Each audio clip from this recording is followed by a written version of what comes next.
everyone and welcome to my July reading wrap up. I have a big stack of books today and they're all like really big except this one. This is like a normal size book. The rest are like big because they're all kind of like new releases, which is so exciting and I can't wait to tell you about them all. However, let me just say I have something that rarely happens to me ever. We've had some DNFs. I don't know if I'm going to pick them up again, which is really scary to say. I don't think I've DNF'd a book since I was in like year 11. Also, if you don't know what DNF means, it means did not finish. So I've like put down 2 books this month for reasons I will get into later, but we'll talk about the first book that I read this month, which is Death of a Bookseller by Alice Slater. And this is like a mystery thriller. We know at the beginning that someone dies. It's like in the first chapter that someone dies, but then lots of stuff happens along the way. Our main character, Roach, she works at a bookshop and she's obsessed with true crime. And then pretty soon into the book we meet a new character who is Laura, and she's also going to be working at the bookshop, and Roach slowly becomes obsessed with Laura and thinks that Laura has a dark past and is like similar to Roach. Roach is basically like turning into a stalker. She becomes like fully obsessed with Laura and she's basically like female Joe Goldberg from You, which is kind of scary but also really fun to read about. And this book actually is a dual POV, so we do get chapters from Roach and we also get chapters from Laura. There's Laura.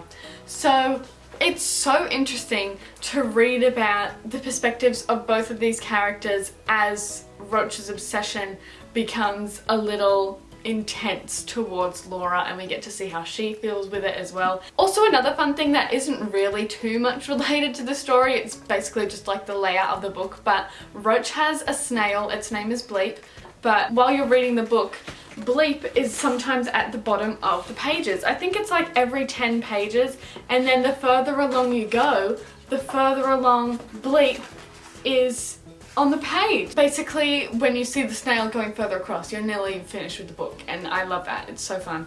But I ended up giving this a 4 out of 5 stars. I really enjoyed it and I really recommend it. It was such an interesting thriller mystery with lots of twists as well. The ending I was like so shocked with. It's kind of like open-ended, but if I think what happens, then that's crazy. So I would really recommend this. Then the next book I read is A Curse of Salt, and this is a Beauty and the Beast retelling by Sarah Street, and this is her debut novel, and she actually started writing this when she was in high school, which I think is absolutely amazing. So I think she's like early 20s right now, and she's already a published author, which is so good for her. But Beauty and the Beast retelling, but we have pirates. It's so much fun, so good, and I also ended up giving this a 4 stars as well. I loved the setting, so it's all set on this huge ship that's basically a castle. I loved it so much, and there were some really great plot reveals and twists in there as well. The way the whole Beauty and the Beast storyline was told in the whole setting of pirates and everything was really creative. I really liked the ending as well. I was so stressed in some bits at that end bit, but it was just so good. And obviously we do know the main basis of Beauty and the Beast, so we do know that there is a little romance in there as well, which is super fun. Loved it. Would definitely recommend. Also just realized I'm kind of like blending in with my bed today. Got the rust colors going on. Love it. And the next book that I read is one that I'm so excited to tell you about, and that is Die For You by Lauren Jackson. I am so proud of Lauren. This is her second book that she's published. This was originally going to be self-published, but big announcement. Lauren has signed with Penguin Random House, so her books are going to be traditionally published now. So both Die For You and Meant to Be, her first book, which is a small town romance, are going to be available in bookshops at the beginning of October, which is so exciting. I love both of her books, and this one is actually the first one in a series, and it's a vampire romance. Literally so good. I loved it so much. If you don't know already though, Lauren is an amazing author, yes, and she's also an amazing book content creator and my fellow book club member over on the Book Talk Book Club. If you don't follow us there on Instagram, what are you doing? Definitely go do that. But I'm just like, I'm so proud of Lauren and I'm so happy with this book. It is so good. And this book follows our main characters Raya and Hunter, and this is a split POV, so we do get to see chapters from both of those characters, and they're trying to hunt down Rhea's sister Cora because she went missing after a car accident that both Rhea and Cora were in and their mother died in. So Rhea is trying to look for answers. She believes Cora's survived the crash but doesn't know where she is. So we follow that whole storyline, but we also have a romance since it is a vampire romance. Hunter is a vampire and it's so good. I loved it, and it's actually set in Australia, which is something that I've never seen before in any sort of vampire media, but I loved it. Loved it. And I can't wait for this series to be continued because I know it's just going to be so good, because that ending, I am shocked. I am nervous. When I read that final sentence, I was like, oh my gosh.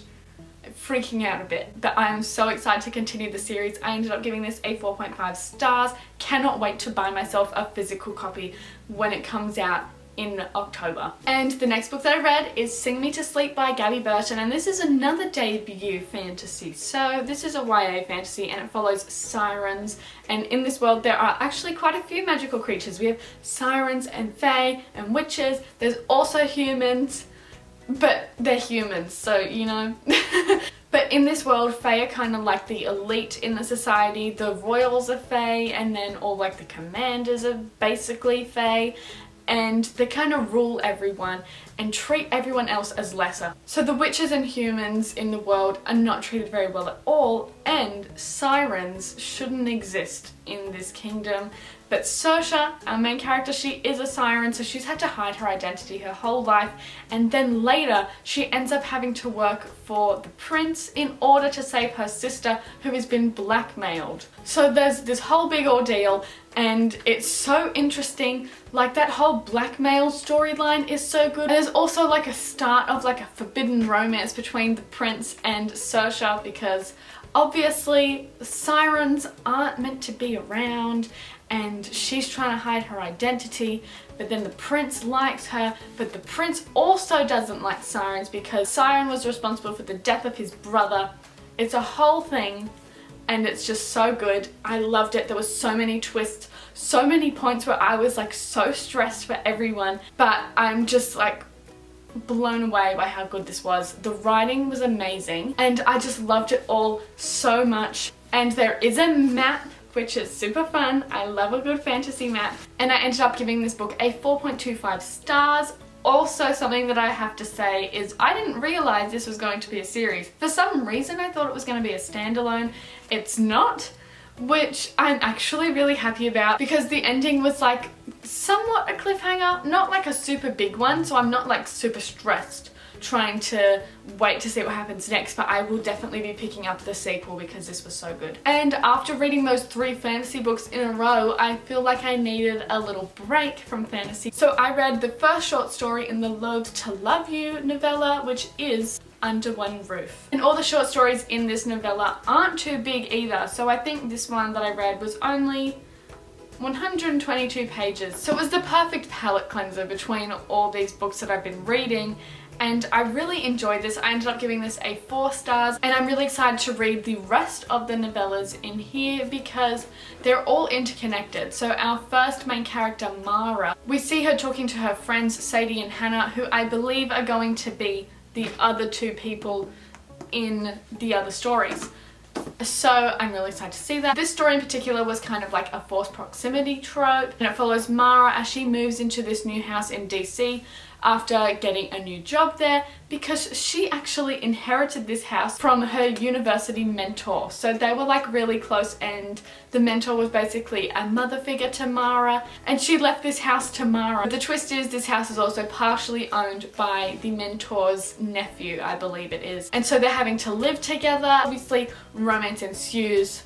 It's great. Would definitely recommend. I ended up giving that a 4 stars. So I feel like I'm going to read the rest of the short stories also as like palette cleansers between fantasy books, because I feel like that's the best thing, because if you're going into a new series, you need to like cleanse your mind. But those are the 5 books that I read this month, and now going into the DNFs, and the first one, which is one I'm really sad about because I know this book was on a lot of people's like most anticipated books of the year, but that is The Book That Wouldn't Burn by Mark Lawrence, and I absolutely love this cover. It's like a really fancy library and it looks so nice, but I only managed to get 34 pages in, and I know I obviously didn't give it a good enough go. It took me a week, maybe more, just to get through those 34 pages, and I don't know how to feel. It is a high fantasy, so that's one thing. It is super thick, which is another thing, so it was really daunting in the first place, but